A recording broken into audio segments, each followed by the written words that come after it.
When I transmigrated into the novel world, the original owner had just swallowed sleeping pills.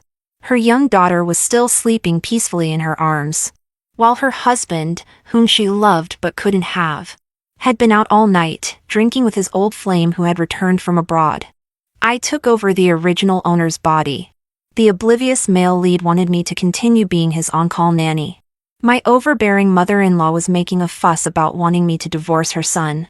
The male lead's old flame was also eager for me to step aside for her. I became a mother without hesitation, holding the young daughter, and decided to make everyone who had hurt the original owner pay the price. Ding! webnovel reminds you to click the subscribe button in the bottom right corner to read the complete novel. As I opened my eyes, my head felt heavy and foggy. I could barely breathe and felt nauseous. In my arms, a cherubic little girl slept peacefully, her tiny hand clutching my blouse tightly as she breathed steadily. On the bedside table, an empty bottle of sleeping pills lay on its side. I grabbed my mobile from beside the pillow and dialed 999. When I regained consciousness, the pungent smell of disinfectant filled my nostrils. Fortunately, she was brought in time. The patient is now out of danger, a voice with the doctor's authority said gravely. As her family, you must pay attention to the mental state of someone with depression to prevent any further suicide attempts. Another man's voice, deeper in tone, replied, I understand, doctor. Thank you for your help. The door opened and then closed again. I opened my eyes to see a face clouded with worry. It was Joel Lockwood, the husband for whom the original owner of this body had an unrequited love. Where's Myra? My voice was still hoarse. Joel looked over when he heard me speak. Seeing I was awake, he suddenly became angry. You're asking about Myra now? Did you think about her when you were swallowing those sleeping pills? Violet Martin, how old are you to be playing these suicide games? I looked at him calmly and beckoned him closer. Joel, thinking I had something to say, sat down on the chair by the hospital bed with a frown. What is it? Come closer. Joel seemed impatient, but seeing my pale face, he leaned in reluctantly. I raised my hand and, with all the strength I could muster, gave him a resounding slap across the face. Have you gone mad? Joel exclaimed in disbelief, a clear handprint blooming on his cheek. I glared at him coldly. What right do you have to criticize me? When you were out drinking all night for Nicole Chambers, did you think about Myra and me? I called you so many times, told you I was feeling awful. What did you say? The night before, Joel had been at a welcome-back party for Nicole Chambers, catching up with his old flame. Nicole had used Joel's phone to send Violet an intimate photo of herself and Joel. In the picture, Joel was holding a glass, his smile hazy with alcohol. Nicole was clinging to his waist, nestled against him like a love bird. Violet, already suffering from depression due to Joel's long-term emotional neglect, had completely broken down upon seeing the photo. She had called Joel in tears, finally getting through after more than a dozen attempts. Joel had listened to her sobs with cold indifference and annoyance. He had said, Violet Martin, if you want to die, just get on with it. No one's going to stop you. Joel's face darkened as he pressed his lips together, trying to justify himself. I thought you were using take your own life to blackmail me. I didn't expect. Didn't expect what?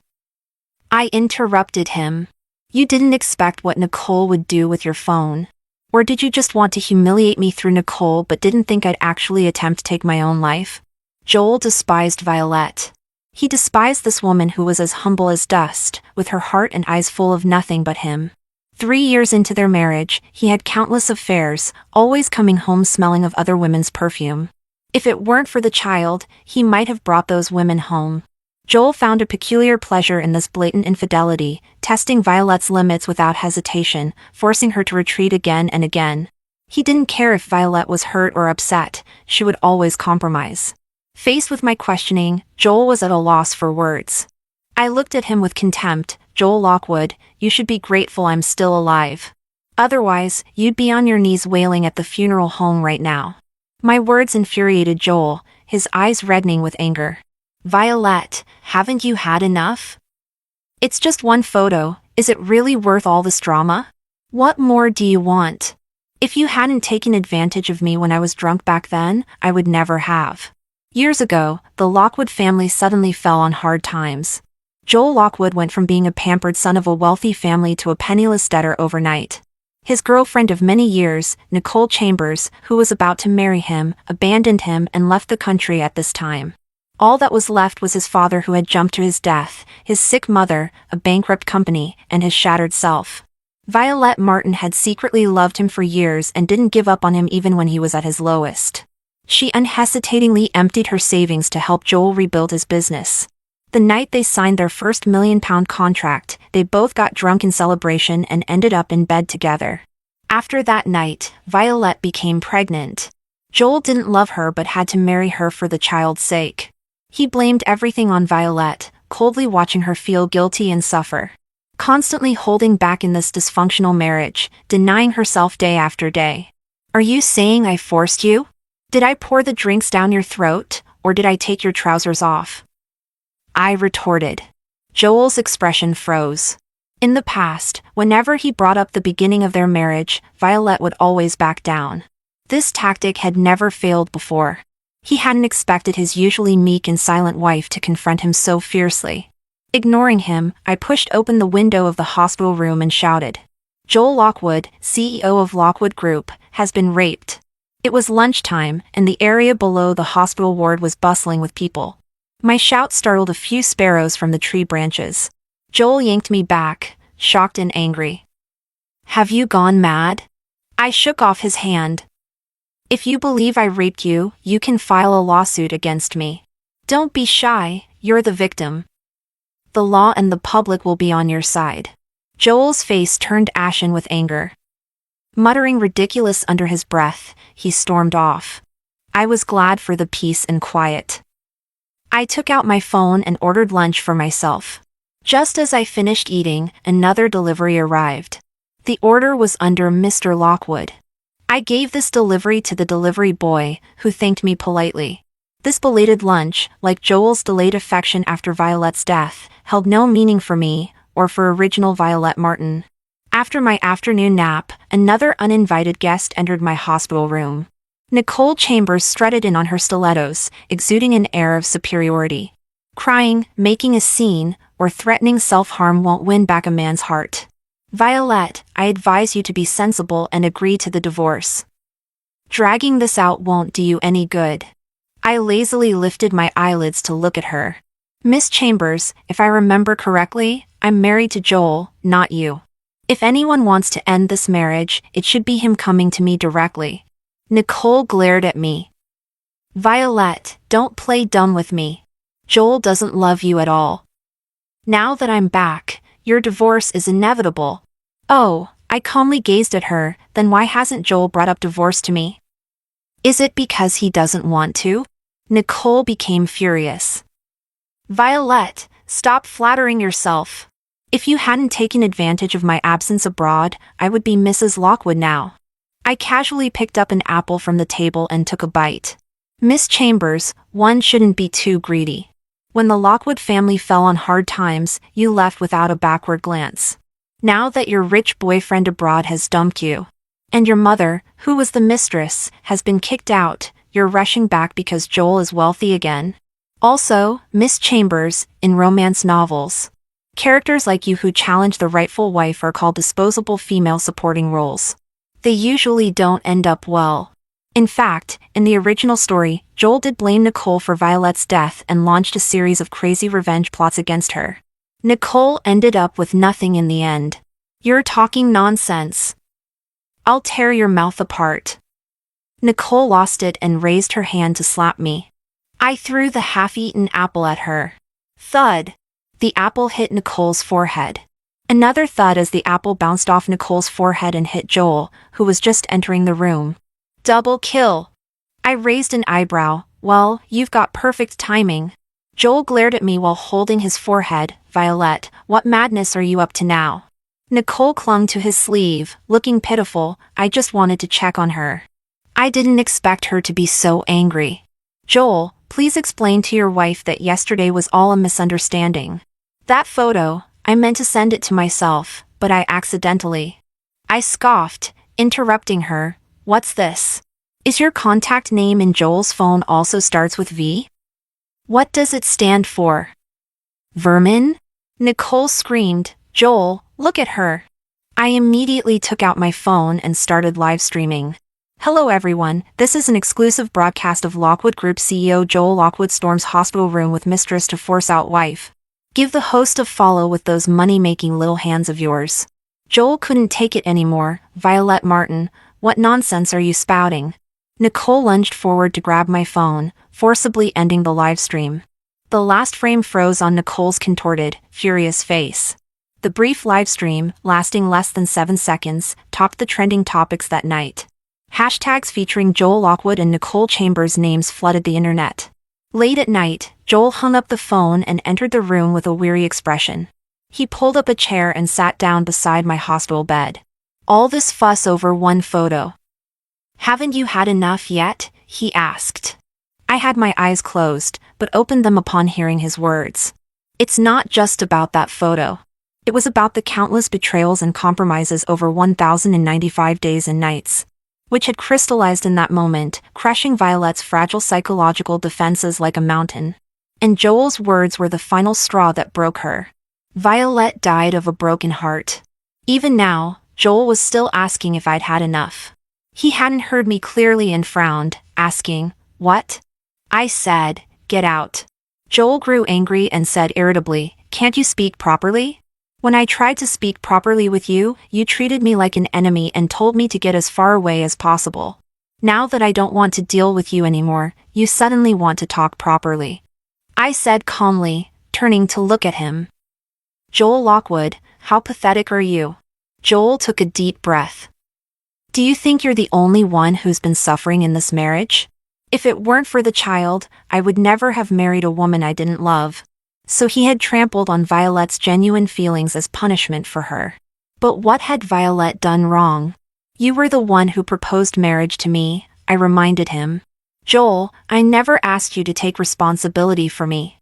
After that night, Joel and Violet maintained an adult understanding, tacitly pretending nothing had happened. Violet knew Joel didn't love her, and she didn't force it.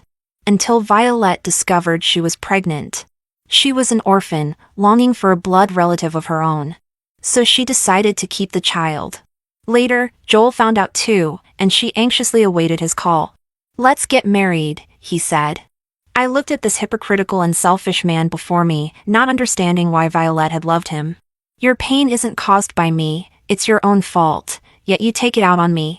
You want to be the responsible good man in the eyes of society, while mourning your lost love with those other women. You blame me for obstructing your love with Nicole, but she went abroad, not to a funeral. You had countless chances to rekindle things with her. You don't blame yourself or her, you just blame me. You're not only foolish, you disgust me. But none of that matters now." Joel's face flushed red, but before he could speak, he heard me say, "As long as you don't flaunt yourself and your flings in front of me and Myra, you can do whatever you want with all your old and new lovers." Violet loved Joel, and love inherently gives the beloved one the power to hurt the one who give love. But I am not original Violet Martin. Joel is not granted the power to hurt me. Joel had always fancied long, straight hair, and Violet had maintained this style for years. The first thing I did after being discharged from the hospital was to go to the hairdressers and get a perm like the Little Mermaid's big waves. During my hospital stay, Myra had been sent to Joel's mother. Now that I was out, it was only natural that I should bring her back. As soon as Joel's mother saw me, she frowned. "What a flashy mess. How inappropriate." Mrs. Lockwood had always looked down on Violet because of her background. Years ago, when Lockwood Group went bankrupt, Joel's father took his own life. Unable to bear the shock, Mrs. Lockwood fell ill. Joel, that useless lad, would only numb himself with alcohol when faced with problems he couldn't solve. He'd get drunk every day, while Violet helped handle Mr. Lockwood's funeral arrangements, and took on the burden of caring for Mrs. Lockwood. Having lived a life of luxury for years, Mrs. Lockwood maintained her upper-class airs even after falling on hard times. She demanded freshly squeezed juice and sliced fruit. Violet was at her beck and call 24 hours a day like a maid, attending to Mrs. Lockwood until she was discharged. Violet herself lost several pounds from exhaustion. But even this couldn't earn her a kind word from Mrs. Lockwood. A patient in the same ward asked her mother. "That young lady who comes every day, she's your son's girlfriend, isn't she?" "So diligent." Mrs. Lockwood poked at the apple on her plate with a toothpick and replied indifferently. "She's the caregiver my son hired." Later, when Violet married Joel, his mother found fault with everything. In short, Mrs. Lockwood believed Violet wasn't good enough for her precious son. Violet's depression was partly due to Mrs. Lockwood's constant torment. Yet for Joel's sake, Violet humbly endured no matter how difficult his mother was. "But I wasn't going to put up with it. I'm young and beautiful, and people enjoy looking at me when I'm dressed up. Should I wait until I'm old and withered like you before I bother to make an effort?" Mrs. Lockwood hadn't expected me to dare mock her. Her lightly made-up face contorted. "No parents means no manners. How dare you talk back to your elders?" Mrs. Lockwood loved beauty and had been a beauty in her youth. Sadly, her beauty had faded, leaving her looking rather unpleasant. With the slightest grimace, her foundation sank deep into her wrinkles. It was quite a grotesque sight. I smiled carelessly and said, "I'd get more appreciation giving money to a beggar. I've poured my heart out for you all these years, and you still treat me like an enemy. Clearly, manners, like character, improve with good company." Mrs. Lockwood's chest heaved with anger as she pointed at me. You. How could my son marry such a thing? Count your blessings." I watched her lose her composure with satisfaction. "After all, I'm your family's savior. If it weren't for my kindness and lending a hand back then, how could you be standing here putting on airs? Perhaps it would have been you without parents instead of me." Ignoring the old woman's ashen face, I strode towards the escalator. Myra was napping in the small room upstairs. I carefully picked her up and carried her downstairs. Mrs. Lockwood blocked the main door. "You can't take Myra away." I hardened my expression. "I am Myra's mother. You have no right to stop me." She snorted. "What kind of education can Myra get with a mother like you? We can't let you ruin another child of the Lockwood family." Myra whimpered and shifted on my shoulder. I patted her back soothingly and said to Mrs. Lockwood, "If you can't understand civilized language, I'm also familiar with less refined methods." Mrs. Lockwood was shocked. "You wouldn't dare lay a hand on me." I raised an eyebrow. "Shall we find out?" Mrs. Lockwood cowered, trembling as she took out her phone. "I can't control you anymore. I'll tell Joel to divorce you right now." I walked past her, carrying my Myra away. Myra woke up and was both surprised and delighted to see me. She followed me around like a little shadow, never straying far from my side. "Mummy, you're so beautiful, like the Little Mermaid princess," she exclaimed. I happily kissed her little cheeks and played with her for a while before tying on an apron to start preparing dinner. Myra, being well-behaved, quietly brought her little stool and sat at the kitchen door, watching me intently with her chin resting on her hands. Finding her behavior odd, I asked, "Myra, why are you staring at Mummy?" "I'm afraid if I blink, Mummy will disappear again for days," she replied. Since her birth, she had never been separated from me for so long. In the original story, after witnessing Violet's body, Myra had fallen seriously ill. I hugged her small body tightly, feeling a pang in my heart. Mummy promises to be by Myra's side every day from now on. Only then did the little girl's worry turn to joy. After dinner, Myra played with her toys in the living room while I washed the dishes in the kitchen. Joel came home and, seeing Myra absorbed in her toy world, turned and entered the kitchen. He was taken aback when he saw my flamboyant red curls. "Violet?" I couldn't be bothered to turn around. "Spit it out if you have something to say." The air was silent for a moment before Joel's voice, tinged with annoyance, broke through. "I heard you almost came to blows with Mom." "Violet, do you have any respect for your elders at all?" I focused on scrubbing the grease off a plate. Age alone doesn't give one the right to demand respect. Wisdom and virtue are what make a person worthy of reverence. Joel wasn't unaware of his mother's attitude towards me, but he never stood up for me. "Mom's your elder. Can't you just put up with it, no matter how difficult she is?" Joel said, grabbing my arm and pulling me towards the door. "You're going to take Myra to apologize to Mom right now." I shook off his hand and threw my soap-covered rubber gloves in his face. The washing-up liquid foam smeared all over his face, making him look quite a mess.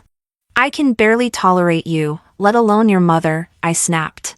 I quickly left the kitchen, picked up Myra, and went upstairs to give her a bath. After the bath, it was time for the usual bedtime story. Myra pulled out a copy of The Little Mermaid from a pile of fairy tale picture books. Mummy, I want to hear about the Little Mermaid princess. I opened the book and began to softly narrate the story. Suddenly, her sisters appeared. To save their little sister, they made a deal with the sea witch. The sea witch took their long hair and gave them a sharp knife in return. If the Little Mermaid stabbed the prince in the chest with the knife, she would turn back into a mermaid and return to the sea. The Little Mermaid held the knife and, without hesitation, plunged it into the prince's heart. She returned to the sea and lived happily ever after. Myra, who had been drowsy, suddenly perked up. Mummy, you read it wrong. The Little Mermaid turned into sea foam. I stroked her soft hair. Does Myra want the Little Mermaid to turn into sea foam? Myra shook her head. She never tired of the Little Mermaid story. But every time we read about the Little Mermaid turning into sea foam, Myra would cry. Clearly, she couldn't accept this ending either. I told her, if a relationship only brings you pain, you should stop sacrificing yourself and end it immediately. Only by truly loving yourself will you not be obsessed with someone else's love. Similarly, I looked down into Myra's innocent eyes. If you don't like the ending of a story, you should rewrite it yourself. Myra was too young to understand such profound concepts. But I hoped to plant a small seed in her heart, one named Love Yourself. After tucking Myra into bed, I tiptoed out of the room. Back in the bedroom, Joel was waiting for me. He spoke in his usual commanding tone, "Tomorrow, go and dye your hair back." You know I don't like it. I love it, and Myra says it's pretty too. What does your liking it have to do with me? Joel's face darkened. Do you have to go against everyone? Today as well, Mom was worried about you just getting out of hospital and not having rested properly. She wanted to help look after Myra for a few more days, and you nearly came to blows with her. She was worried about me? I couldn't help but laugh. When your mom was in hospital that winter and demanded watermelon, where was her concern when she berated me after I trudged through 3 streets in the snow and couldn't find any? When I was pregnant with Myra and you drank yourself into a gastric bleed while entertaining clients? Where was her concern when she slapped me in the hospital and called me useless for not taking care of my own husband? I'm afraid of pain and wanted an epidural during childbirth. Your mom said every woman goes through it and stopped you from signing the consent form. Where was her concern when she listened to me screaming in agony? And now you're telling me she's worried about me? Joel Lockwood, you can be blind if you want, but I can see clearly. I gathered my pillow and duvet and headed for the door. Joel reached out to stop me. Where are you going? The guest room, I shook him off. Sharing a bed with you makes me sick. But suddenly, his expression softened, and he clutched his stomach as if in pain. Violet, my stomach hurts. He was trying to use weakness to soften my heart. This trick had always worked easily on original Violet before. She would bring him tea, give him medicine, and then make him a bowl of Scotch broth. With a fried egg on top, soft yolk and all. But this time, he was disappointed. I stood still, unmoved. Why don't you just die from the pain then? He stared at me in shock, his face turning pale as cold sweat dripped down his forehead. The pain was real, not an act. But he didn't know that it wasn't his stomach that was hurting. It was his liver. Years of excessive alcohol intake had already caused changes in his liver. Joel searched my expression, trying to find a trace of concern. But I just stared back at him coldly, his pale face reflected clearly in my pupils. He finally realized that I truly didn't care. Just as he hadn't cared about Violet crying on the phone that night. His Adam's apple bobbed as he instinctively tried to say something, Violet. Just then, the phone rang. It was Nicole. He frowned and hung up, but she persistently called back. Joel looked at me, hesitating. I gave a cold laugh and turned to leave. The next morning, Joel came downstairs with dark circles under his eyes, just as Myra and I had finished our breakfast. Joel glanced at the extra plate on the table, his eyes flickering. He leisurely pulled out a chair and sat down, taking a sip of milk. He seemed to be in a good mood. Although I usually prefer black coffee in the morning, milk isn't bad either. I was wiping Myra's mouth with a napkin when I heard this. I replied coolly, "You can tell Elsie about your preferences yourself." Joel paused, confused. Elsie?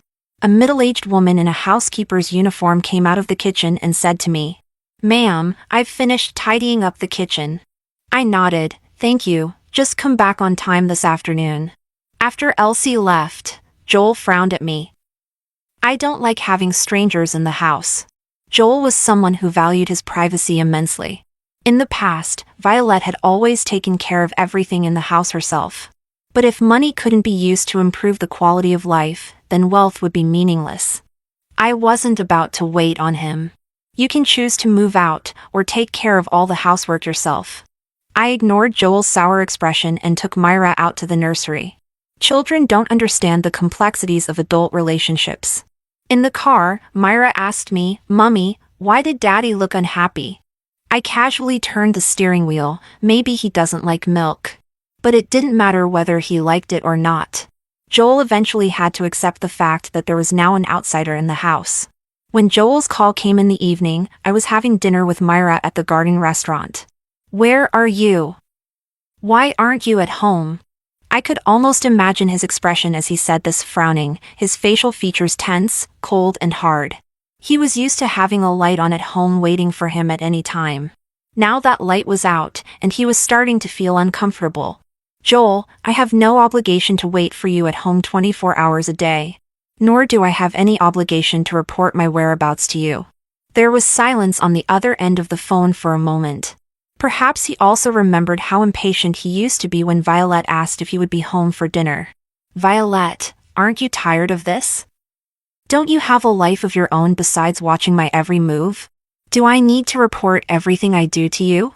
Just as I was about to hang up, Joel finally spoke, "I'm hungry. Elsie prepared dinner. But it's cold now. Can't you heat it up yourself?" Joel paused, then spoke again, his tone stiff, "I want to eat something you've made.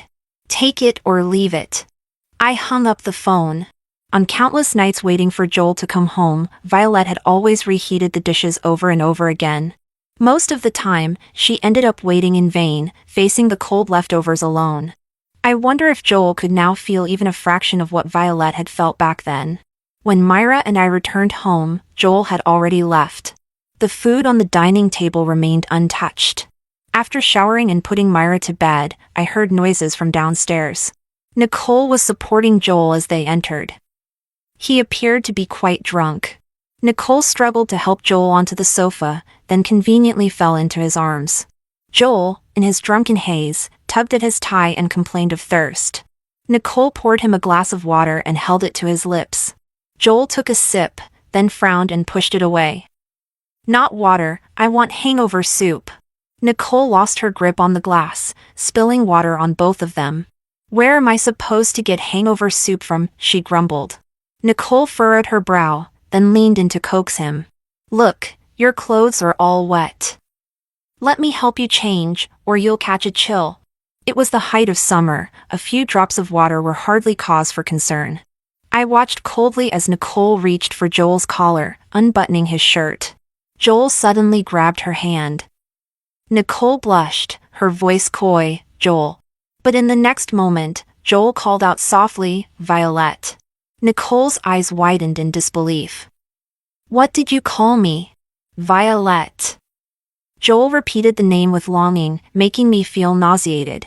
Nicole was furious. "Joel, look carefully." "I'm Nicole." "Nicole?" Joel frowned, shaking his head as if trying to clear his vision. He then pushed Nicole away and stumbled to his feet. Nicole grabbed him. "Where are you going?" Joel shook her off. "I need to find Violet." Nicole, both anxious and angry, tried to stop him again. "You can't go." "What's so great about Violet Martin? When are you going to divorce her?" To her surprise, Joel flew into a rage at these words. He violently pushed Nicole away. "No divorce. I won't divorce her." Nicole fell to the floor, frustrated but helpless. She threw a cushion from the sofa to the ground in a fit of pique, then ran off wiping her tears. Joel wandered around the room calling Violet's name, tripping over furniture and unable to get up.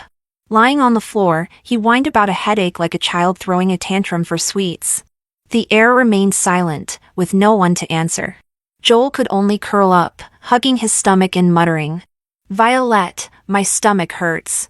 In his subconscious, he still believed Violet would make him hangover soup as she used to when he drank too much. Then she would let him rest his head on her lap, gently rubbing his stomach until he felt better. I ignored him and returned to the bedroom. I slept soundly through the night. It wasn't until the next morning that I learned Joel was ill. He had spent the night lying on the cold floor, and Elsie only discovered him when she came to prepare breakfast. He had caught a chill and developed a high fever, yet stubbornly refused to see a doctor. Elsie made some porridge and brought it to him, but she was sent away. "Mrs. Lockwood, please try to persuade Mr. Lockwood. How can he recover if he doesn't eat or drink anything?" Elsie didn't understand, but I knew clearly that he was doing this deliberately for me to see. I entered the room with the tray. Joel had his back to me, his voice sounding very impatient. "I said I don't want to eat. Daddy, Mommy will be angry if you don't listen." Myra stood with her hands on her hips, looking fierce. Joel was startled. He turned around and instinctively tensed up when he saw me. I ignored him and put the tray on the bedside table. Myra ran forward and handed him the glass. "Daddy, take your medicine." Joel couldn't put on airs in front of his daughter. He sat up, leaning against the headboard, took the medicine, and then frowned at the gruel in the bowl. "Is this all you're giving me to eat?" I folded my arms. "Take it or leave it." Joel glared at me. Seeing that I wouldn't budge, he reluctantly picked up the bowl and sipped the gruel. After just one taste, he frowned and put the bowl aside disdainfully. "It's tasteless." I took Myra's hand and turned to leave. "If you have any complaints, you can tell Elsie." "Where are you going?" he called out behind me. Myra answered for me, "Mummy's taking me to nursery." "Daddy, be good at home." When I returned after dropping Myra off, Joel was still at home. Though he was ill, work couldn't be neglected. His assistant had brought documents for him to sign and looked surprised when she saw me. She then greeted me politely, "Ms. Martin." Violet had helped establish Joel's company from the ground up, and she held shares in it. But only this assistant of Joel's would address her as Ms. Martin. Hearing the voice, Joel knew I was back. He peered through the half-open door. "Violet, I'm thirsty." His commanding tone, as if I were his housekeeper? I ignored him and went to my room to change clothes. When I came out again, Joel was waiting at the door. "Where are you going now?" He grabbed my hand. He had just recovered from his fever, his lips were pale, and his body was still very weak. I easily freed myself from his grip, twirling the car keys on my finger, going out. Joel glared at me. "I'm sick." "You're not staying home to look after me?" I laughed. "You don't seem to understand. Even if you had broken arms and legs, it wouldn't be my concern, let alone just a cold and fever. Unless you die, then I might graciously consider arranging your funeral." As I left the garage, I ran into Joel's assistant, who was about to leave with some documents. I remembered her name was Nancy. She had seen how Violet used to fawn over Joel meekly, and was one of the few people willing to show kindness to Violet amidst the mockery and derision. "Ms. Martin, you've changed a lot," she said with a smile, her gaze falling on my vibrant red curls, which looked even more striking in the sunlight. "Nothing stays the same forever." I waved goodbye and sped away in my car. The days of waiting to inherit Joel's estate were undoubtedly joyous, especially with my bank card brimming with seemingly endless funds. I had booked a full-body spa treatment, and as I emerged, I ran into someone. "Mrs. Lockwood?" A woman with an innocent, flower-like appearance looked at me with surprise. "It really is you. I almost didn't recognize you." She gave me a thorough once-over, unable to hide her envy. The woman quickly rolled her eyes and said scornfully, "No matter how you dress up, Mr. Lockwood's heart will never be yours." I smiled gently. Well, if it isn't my husband's fifth mistress." This woman was one of Joel's lovers, once quite favored by him. He had spoiled her to the point where she lost all sense of propriety, even brazenly coming to our home to provoke me, declaring that Violet should step aside for her. Later, when Joel found new companionship, he gradually neglected her, and she finally quieted down for a while. Who would have thought I'd run into her today by chance? I had spoken softly earlier, just loud enough for everyone present to hear. The spa was bustling with people, and suddenly many turned to look. The woman's face turned red. What nonsense are you talking about? What fifth mistress? I looked at her with pity. You can't even reach the status of a mistress. You're worse at being a lover than others. Fifth mistress, I truly pity you. Amidst the snickers from onlookers and the woman's furious gaze that could kill, I casually put on my sunglasses and sauntered away. Next to the spa was a newly opened cafe with a serene ambience. I sat by the window and ordered afternoon tea. A group of young men, looking like university students, came over, jostling each other. One of them, wearing a white t-shirt and jeans, was pushed forward by his friends. He stood in front of me, blushing. Miss, may I buy you a coffee? Youth is indeed charming. One glance is enough to please the eye. I smiled lightly. Why don't you invite your friends over?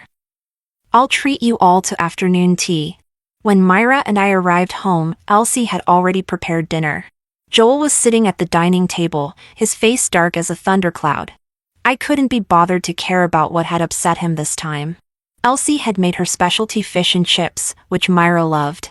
She was still young and hadn't learned how to remove the bones properly. Fearing she might choke, I focused on carefully removing the bones for her. Suddenly, I heard a fit of coughing. I looked up to see Joel covering his mouth, his face red from coughing. Myra's love for fish was inherited from Joel, who also didn't know how to eat fish properly. When he ate fish, it was always Violet Martin who helped remove the bones. I only glanced at him for a moment before looking away. Joel slammed his fork down on the table and stormed upstairs without a word. After Myra fell asleep, Joel waited outside the door. I need to talk to you. I walked past him straight to the guest room. We have nothing to discuss. But you have plenty to say to that pretty boy, don't you? He held his phone up in front of me, displaying a photo. It was a candid shot of me smiling brightly at a young man. Joel gritted his teeth, his face stormy. You're out all hours. Are you fooling around with him? I laughed coldly, finding it absurd. Projecting much? One innocent photo and your mind goes straight to the gutter. Joel, do you think everyone's as filthy as you? That a single glance means jumping into bed with strangers? My words stung him. Red-eyed, he pinned me against the wall. You call me filthy? Aren't you? I stared him down, prying his fingers off my shoulder one by one. How many women have touched you? Too many to count? Men with no self-respect are like rotten cabbages. Joel, you disgust me. Fine. Very well.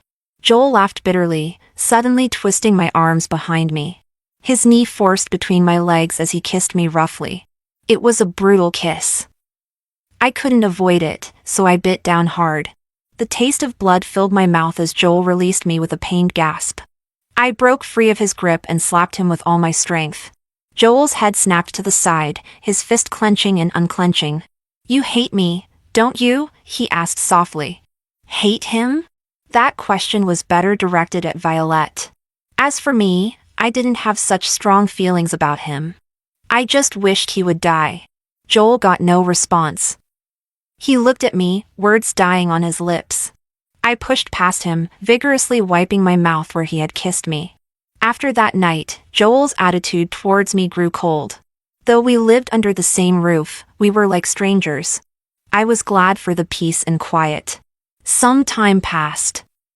One afternoon, I went to pick up Myra from nursery as usual. But the teacher told me Myra had already been collected by her grandmother. Remembering how Joel's mother had tried to stop me taking Myra home before, I frowned and drove to her house. Joel's mother was sitting on the sofa drinking tea. When she saw me looking for Myra, she slammed her teacup down on the table. You're acting like I've kidnapped her. I'm Myra's grandmother. Can't I spend time with my granddaughter without your permission? I sat on the sofa opposite her. No one's stopping you from seeing her. But you should at least inform me, her mother, before taking her away without a word. Joel's mother snorted. Who do you think you are? I don't need your approval to see my granddaughter. I nodded. Actually, you do. I'm Myra's legal guardian. Without my consent, you have no right to even see her. Joel's mother's hands shook with anger. Don't think I don't know your game. You trapped my son into marriage with that baby, and now you're using her to avoid divorce. Let me tell you, Myra doesn't lack for mother figures. I sensed a hidden meaning in her words. Suddenly I realized that in all this time, I hadn't seen or heard Myra. My face hardened. Where is Myra? Joel's mother looked smug. I sent her out with Nicole. For a moment, I saw red. It was unbelievable. You took my daughter and left her with your son's mistress? Joel's mother slammed the table. What mistress? Joel will divorce you soon enough. Then Nicole will be Myra's new mommy. It's good for her future to bond now. You don't get a say. I laughed bitterly. My relationship with Joel is none of your business. Though since Joel's father died young, perhaps he's already found your son a new mummy down there. I turned to leave, the sound of shattering the cup and curses following me out. I took out my phone to call Joel, but received a call from the hospital instead. Myra had nearly drowned. When I arrived at the hospital, Nicole was standing outside the ward, crying her eyes out to Joel. It's all my fault for not watching Myra properly. I told her the lakeside was dangerous, but she was too playful. I took my eyes off her for a moment and she just... Nicole's words trailed off as she caught sight of me approaching furiously. Frightened, she hid behind Joel. Joel tried to block me. Violet, please calm down.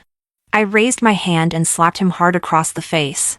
Taking advantage of Joel's momentary shock, I grabbed Nicole by the hair, yanking her out from behind him, and then slapped her forcefully.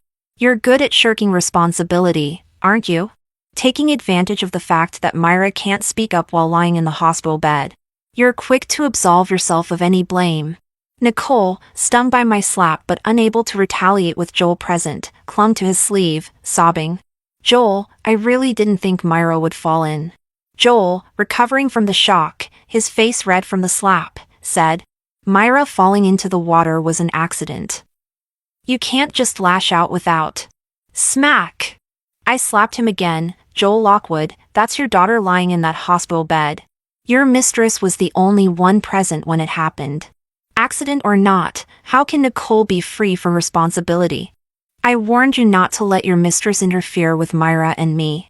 But not only did she conspire with your treacherous mother to take Myra behind my back, she also let my daughter have an accident right under her nose. Joel, you can't control your mother, you can't control your mistress, you're utterly useless. Feeling nauseated at the sight of these two, I turned and entered the ward. Myra was still unconscious, lying in the hospital bed. Her little face was pale, her lips colorless. The doctor said Myra was not in serious danger, just unconscious from the shock.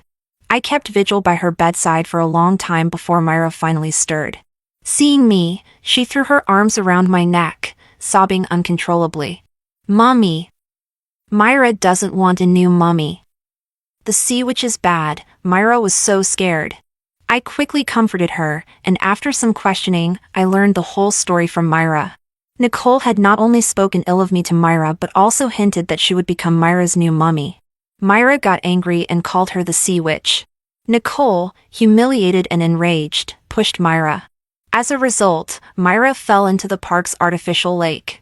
I immediately called the police. Nicole hadn't left yet. She was sitting with Joel on a bench in the hospital corridor, the mark of my hand still visible on her face. Seeing me, she lowered her head apologetically. I know you don't want to see me, but I'm worried about Myra. I cut her off, worried she'll expose you? Nicole's head snapped up, her expression panicked. What nonsense are you? She suddenly fell silent, looking terrified at the police officers approaching from the end of the corridor. I watched coldly from above. Save whatever you have to say for the police. As the police led Nicole away, she kept crying about how wrong she was. There were no eyewitnesses at the scene, and the words of a 3-year-old couldn't be used as evidence.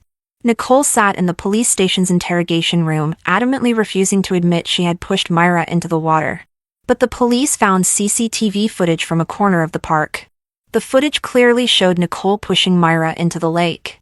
I instructed my lawyer to file attempted murder charges against Nicole Chambers. Nicole was detained and tearfully begged to see Joel one last time. Joel refused to see her.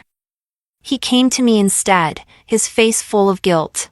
"I'm so sorry, Violet. I never imagined she would do something like this. I was busy arranging Myra's hospital discharge. You owe an apology to Myra too. She suffered this ordeal because of you as her father." Joel pressed his lips together uncomfortably, unable to deny it. "I didn't handle things well. Do what you need to with Nicole's case. I won't interfere." I reminded him, "Don't forget your mother was involved too. I don't want her anywhere near Myra again." "Can you ensure that?" Joel fell silent, then nodded after a long pause. "All right, I promise." I don't know what Joel said to his mother, but she did stop showing up to bother Myra and me. Joel, on the other hand, became the new bother. He cut ties with other women and canceled all unnecessary social engagements, becoming the reformed prodigal son returning to family life, like in those domestic dramas. He started taking Myra to and from nursery school, setting aside work to play games with her and read bedtime stories. Myra was almost shocked by his transformation. Joel had rarely spent time with her before, always busy with work. A father's involvement is crucial for a young child's development. I didn't want my issues with Joel to impact Myra's healthy growth. Besides, Joel didn't have much time left. Each moment with Myra was precious. So I didn't interfere with their father-daughter bonding. But Joel misinterpreted my attitude as acceptance of him. While spending time with Myra, he repeatedly tried to win me over, impulsively buying me flowers on his way home from work. But after 3 years of marriage, he didn't even know Violet was allergic to pollen. I wasn't delighted as he'd hoped.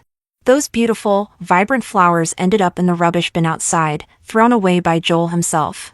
Watching me finally stop sneezing, Joel's eager anticipation turned to helplessness. "I'm sorry." Whether he was apologizing for triggering my allergies or for years of neglecting Violet, I couldn't tell. I just frowned, disgust in my eyes. "Stop doing these nonsensical things." His good intentions had backfired. Looking hurt, he said, "I just wanted to make it up to you." "There's no need." I poured myself a glass of water. "I won't stop you from playing the role of a good father to Myra. But I hope you'll cease this useless, self-indulgent effort. It's cheap." My words were harsh. Joel's face cycled through shades of red and white. A bouquet of flowers couldn't erase the pain he'd caused Violet. I had no interest in playing along with his reconciliation fantasy. I turned to leave, but Joel grabbed my arm, his expression suddenly furious. "You've taken off your wedding ring?" I'd removed that ring before leaving the hospital, but Joel only noticed now. I found it laughable. "I don't like it." "Is there a problem with taking it off?" Joel's expression froze. These were the exact words he'd used when confronted by Violet's questions. Joel and Violet had only registered their marriage, without a ceremony. Even the wedding rings were bought by Violet herself. Joel had never worn his. But for Violet, that ring was her only symbol of identity in this marriage, carefully guarding her dignity as Mrs. Lockwood. I stared at Joel's speechless face, feeling a surge of satisfaction. "Joel, I'm simply treating you the way you've always treated me." "Is it really so unbearable?" His fingers tightened around my wrist, his eyes pleading, "I regret it, Violet." "Can we start over?" "Sure," I said. I pulled my hand free, smiling carelessly. "You go die first, then I'll consider starting over with you." "How about it? Are you willing to die?" I've always been a reasonable person. The real Violet Martin had already died, so it would only be fair for Joel Lockwood to die once too. People only realize the value of something after they've lost it. There's truth in that statement. Joel tried everything to win me back, but my heart remained as hard as stone. Finally, when he realized that no matter what he did, he couldn't rekindle Violet's feelings for him, Joel broke down. Time hadn't matured him, he was still that useless man who resorted to alcohol to numb himself when faced with problems he couldn't solve. Joel drank himself into a stupor and knocked on my door, repeatedly demanding to know why I wouldn't love him again. I feared he would wake Myra, who was sleeping soundly. A drunken father could become an indelible childhood trauma for her. I opened the door and looked down at Joel, who was kneeling on the ground. "Take a good look at yourself, Joel Lockwood. What is there about you worth loving?" Joel looked up at me, the stubble on his chin giving him a haggard appearance. His white shirt was stained with alcohol, crumpled and hanging loosely on his body. His tie had been carelessly loosened and hung crookedly at his collar. Joel looked shabby and unkempt, a far cry from his once impeccable appearance. I couldn't hide my disgust as I looked at him, as if I was staring at a pile of rotten rubbish. But as Joel looked up at me, a spark ignited in his gradually focusing eyes. He grabbed my ankle like a drowning man clinging to a piece of driftwood. "Violet, forgive me. I swear I'll never make you unhappy again. Didn't you always regret that we never had a proper wedding? I've contacted that wedding dress designer you love so much. Let's have a wedding ceremony, shall we? In Bali, sun, sand, balloons, and bonfires, just like you've always dreamed." So he knew. He knew all of Violet's regrets and hopes. I kicked him away. "Your promises are as worthless as you are. You're both rubbish in my eyes." Joel's eyes reddened, unable to accept this. "You used to love me so much." I sneered, "So you know it's in the past? Now I only regret how blind I was to have ever fancied you." "I don't believe it." He laughed and cried, "No matter how much I hurt you before, you always forgave me. Violet, you loved me so much, how could you possibly not want me anymore?" Suddenly, a thought struck him, and he froze, staring at me rigidly. "Is there someone else?" I couldn't stand it anymore. I put my foot on his chest. "Not everyone is as rotten as you. I don't love you anymore. I don't want you anymore.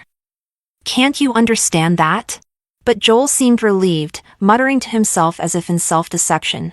"As long as you haven't fallen for someone else, that's good. If you haven't fallen for someone else, I still have a chance." Not wanting to waste any more words on him, I turned to close the door. But Joel grabbed my wrist and pulled me down to the ground. He had just been crying, his eyes were wet and bloodshot. Can you let me hold you?" His burning kisses fell on my neck as he greedily inhaled my scent. The strong smell of alcohol filled my nostrils, making me feel slightly nauseous. Joel ignored my resistance and tried to slide his hand under my skirt. I haven't had a good night's sleep in so long. When I close my eyes, all I see is you. Violet, I'm so afraid of losing you. My hand had already grasped the empty bottle on the ground. I aimed it at his head and smashed it down hard.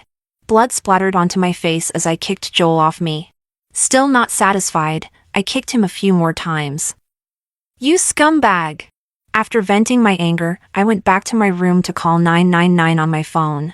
By the time Joel was discharged from the hospital, I had already moved out with Myra. Joel couldn't reach me and was frantically trying to find my whereabouts. As a result, he got into a car accident and was sent back to the hospital. He broke 3 ribs and was diagnosed with late-stage liver cancer. He had less than 6 months to live. Joel's mother called me in tears, cursing me as a jinx and a wretch woman, then begging me to visit Joel in the hospital. I was busy taking Myra on holiday, enjoying the sun and sand in Bali. After returning to England, I went to the hospital alone to see Joel. Chemotherapy had made him lose all his hair. He wore a woolen hat, looking pale and frail. My red hair, in contrast, was still vibrant and eye-catching. Joel was happy to see me, his eyes welling up with tears. He asked cautiously, "Now that you're back, will you stay?" I sat by his hospital bed, with a half-smile.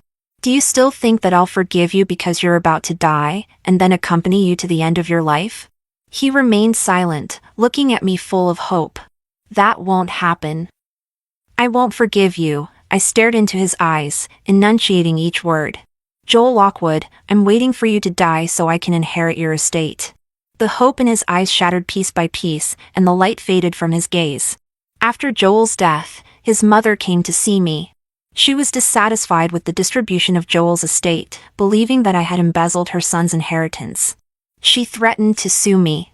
I told her the company was co-founded by Joel and me before our marriage. Apart from that, Joel had nothing before we married.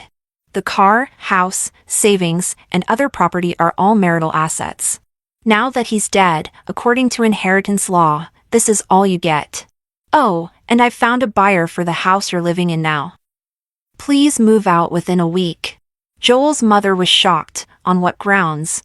I smiled. On the grounds that I'm the actual investor, and the house is in my name. Joel's mother left, crestfallen. I inherited Joel's shares, which, combined with what I already owned, made me the largest shareholder of Lockwood Group, or rather, Martin Group as it should now be called. But I didn't immediately take over the company.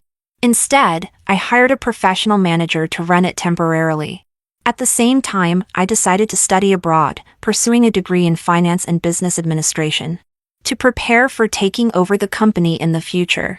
Before leaving the country, Joel's proxy lawyer handed me a letter written by Joel before his death. I didn't open it, instead throwing it straight into the bin. The people and things of the past should stay in the past. My child and I are heading towards a new life.